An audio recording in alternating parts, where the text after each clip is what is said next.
Yeah, hello. Yeah, sorry, I missed your call. Who am I speaking with? Oh, okay. Okay. You called me the last time, right? Yeah, I'm sorry. I was a bit busy, but I just saw your call and then I felt like I've got to call back. How can I help you? You want to know more about supporting information from employers for your UK NMC registration? Okay. Okay. What I can say is I may not be able to talk to you extensively, but yeah, I'll try as much as possible to tell you a bit about it so that you know where to start from. But what I also say is that I've made a complete video about this on my YouTube channel, so you can check it out in case you don't get much of the information you need from whatever I'm going to say to you. Okay? And that's fine. Yeah, that's fine. I'm more than happy to explain to you anyways, because I've got people ask me a lot of questions about this.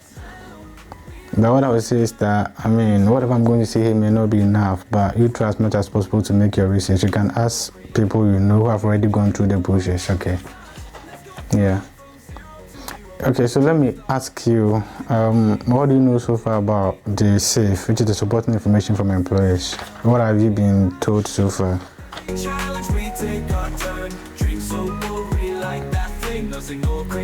Okay.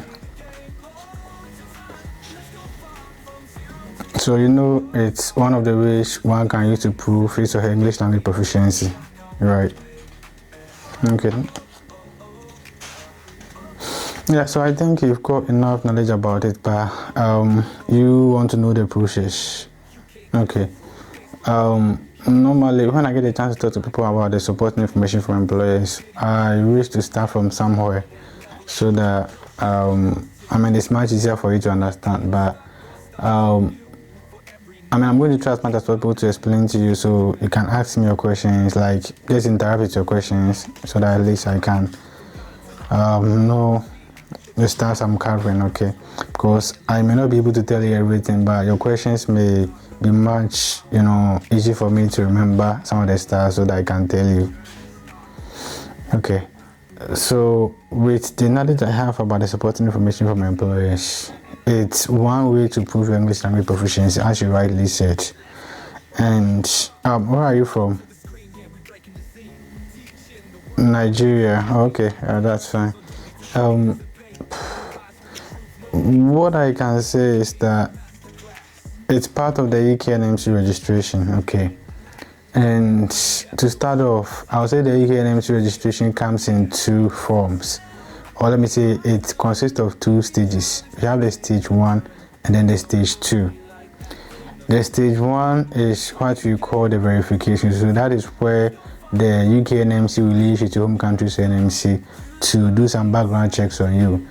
The NMC would want to find out whether you are free to practice nursing in the UK, and they would want to confirm this from your home country's NMC. And they also have to do a couple of checks on your qualification and stuff to make sure that all those stuffs are intact, okay? And then once that is done and the UK NMC is satisfied, what they will do is that they would send you what we call a decision letter. The decision letter comes in the form of an email. Now, that decision letter will contain a message that says that you are now fit to sit for the test of competence, which involves the CBT and the OSCE. I know you've heard of these two exams. Yeah, that's good. Have you written your IELTS or your OET already? Okay, you wrote but you didn't pass, and you wish to use the supporting information from employers. Okay, that's fine. Where are you currently? In the UK? Okay, yeah, that's fine. So I will let you know. I just want to start from somewhere so that you know how the process is, okay? Yeah, so once your verification and everything is done and you receive a decision letter with the UK NMC authorizing you to sit for your CBT and then your OSCE, then it means that the UK NMC has deemed you fit to be able to practice nursing in the UK. So yeah, what will happen is that you've got to pay your verification fee, which is the £140, which I'm sure you know. Yeah. Now, once that first part or first stage is done, you move on to the second stage. So with the second stage, it possibly starts with you, declaring your health. Okay. We also have a session where you have to provide your English language evidence, and then we have the scope of practice. I've made a complete video on this task on my YouTube channel, so you can check it out. I'm speaking out of mind, okay, so I may not be able to remember everything, but the supporting information from employers comes under the English language evidence. So that is where you have to prove that I can communicate effectively in English, because working in here, their main language is English. Okay. So yeah, once you get to that point where you have to provide the English language evidence, there will be a couple of questions for you to answer. Okay, and one of the questions may be for how you want to prove your English language proficiency. So there will be 3 options. One will be using an approved English language test, and then the other will be using your training, and then the last option will be using your recent practice. But since you want to go for the supporting information from your employers, you've got to choose training. So once you choose training, there are a couple of questions they're going to ask you. I think one of the questions they'll ask you is the country you trained in. And because Nigeria happens to be, let me just be sure, where did you train? Nigeria. Okay, well, that's fine. I mean, what are you currently doing in the UK? Are you working now? Oh, you're working. Okay, that's fine. How long have you worked in the UK? 2 years. Okay, that's fine. And have you started your UK NMC registration already? You have. Okay. So yeah, you are good to go. So now, if you want to use support information from your employer, now you've got to choose a training. They'll ask you the country you trained in, you choose. There'll be a section for you to upload an evidence. So that is where you have to upload your transcript. Okay. Now the UK NMC would go through your transcript and see if it meets the criteria for which you can use to prove your English language proficiency. But if it doesn't, then they would want you to go back to your employer, your current employer in the UK, to get supporting information. So it's a very simple thing. Let me just cut it short. What you've got to do is that as part of you filling those tasks under the English language evidence, there will be an option for you to provide the details of your manager. You need 2 managers to go through this process. One can be a band 6 or a band 7, and the other should be a band 8 to countersign. So you need their NMC pin, their names, and I think their emails. I think the email is optional, but the main thing you need is their names and then their NMC pin. Yeah, so the UK NMC will reach out to these people you have provided to get evidence of your English language proficiency. And what happened is that have you got band 6s or band 7s or someone you've nominated to do this on your behalf? Yeah, that's fine. So you've got to get their NMC pin as well as their full names, and the UK NMC will reach back to them to make clarifications about your communication in terms of English. Yeah, and one thing you should understand is that there are some managers who may not be so conversant with how you speak, or they would want to further assess your English language proficiency. The UK NMC has got a form on their website that these managers can use to assess you, just to be sure, because remember, you are providing their PIN, and their PIN might be at stake if at a point you are not able to meet up to what the UK NMC is expecting. Okay, so they would want to be sure they are safe as for dealing with you. Yeah, and the main thing is to get their details, and the UK NMC will pick it up from there.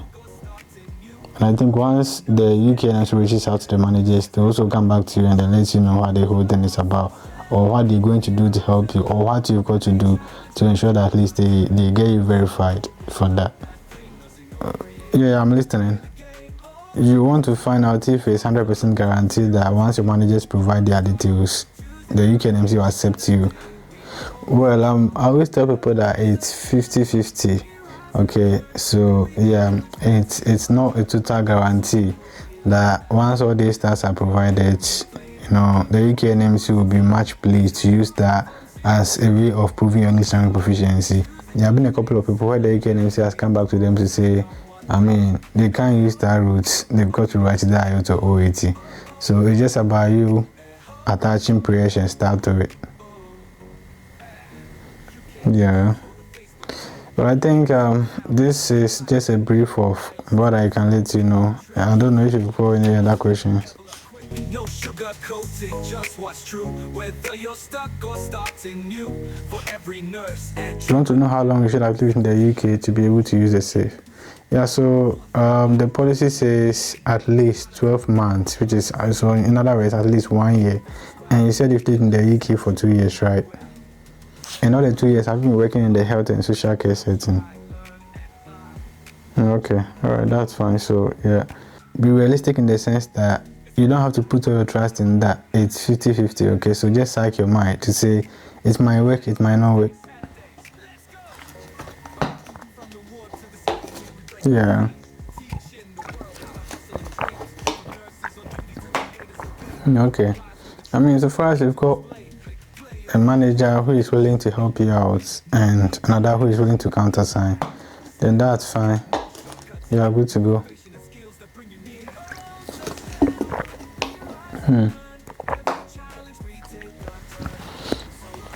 Okay, that's a good sign. Yeah. Do you have any other question? Oh, you want to know after the SIFE, what next? Yeah, so once the NMC confirms that, I mean, your English language proficiency has been improved, then if you have not written your CBT, you can sit for your CBT. If you've not done your ski, you can do your ski.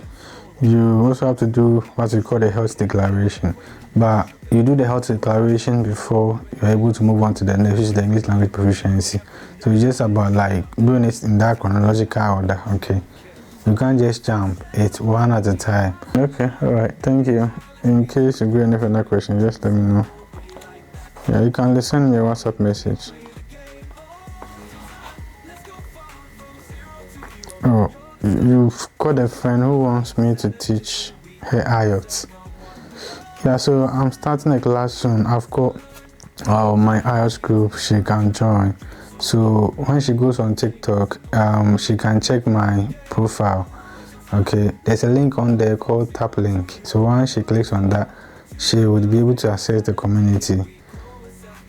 Also, it's very practical. Yeah, it's going to be started soon, so she can join. Yeah. All right, thank you. Bye. IELTS tips or video tricks, helping you shine and level up quick. No sugar coating, just what's true. Whether you're stuck or starting new, for every nurse and dreamer out there, let's get you back.